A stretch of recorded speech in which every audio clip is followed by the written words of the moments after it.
how to make a charcuterie board. All right, so charcuterie board. Charcuterie is just a French word meaning prepared meats, cured meats, basically meat and cheese, right? It's a serving tray.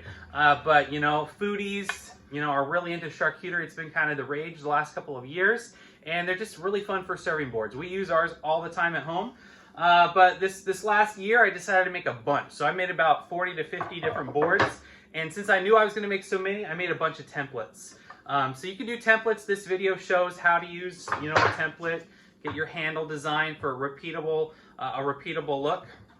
You know, just match it up. So this video kind of goes into that. But, you know, the template, you just kind of go for a design. Look on Instagram, check the interwebs for some inspiration. Just kind of trace out your design. I use the bandsaw, some scroll saw, just to kind of get that perfect size, that perfect look for me. But you don't have to use a template to make a charcuterie board. Anyway, video kind of goes through the steps of, you know, how to make a charcuterie board. And, you know, pick a beautiful wood. This is Claro walnut, right? You really can't beat walnut. But anyway, pretty fun. Charcuterie, make a board. Check it out.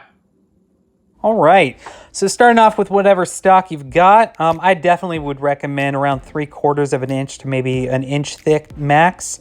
So here I've got that Claro walnut. I'm just planing down and then roughing out with the jigsaw. So if you're not going to use the templates, jigsaw would be a great option, cheaper, easier option than all the other tools.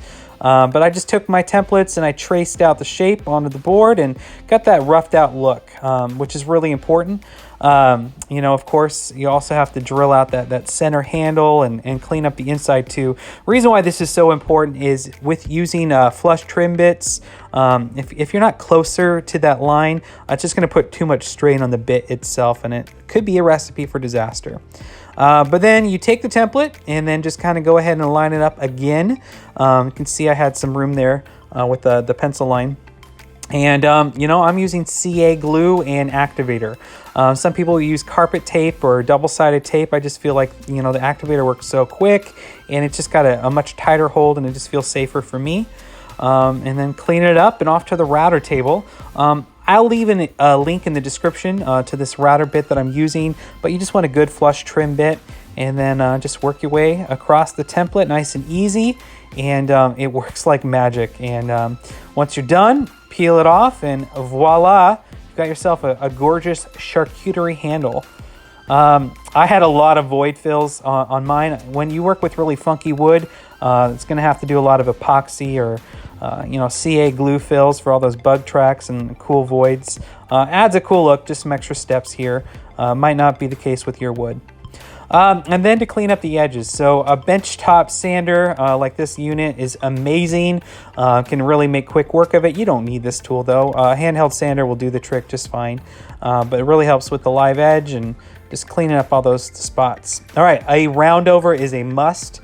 You know, even on the live edge itself, this just really takes the board to the next level and just gives it that great feel. And then again, that benchtop sander has the spindle option, which really does help with the handle. You could do this with sandpaper and a dowel just fine. But again, this tool just worked for me, and especially if you're going to batch out a bunch, might be worth purchasing. But you can really see how they're starting to take shape. That round over really takes it to the next level. And then time for sanding. So no shortage of sanding. Again, more void fills, little CA glue. Just fill in those little bug tracks and those little holes that will pop up as you sand.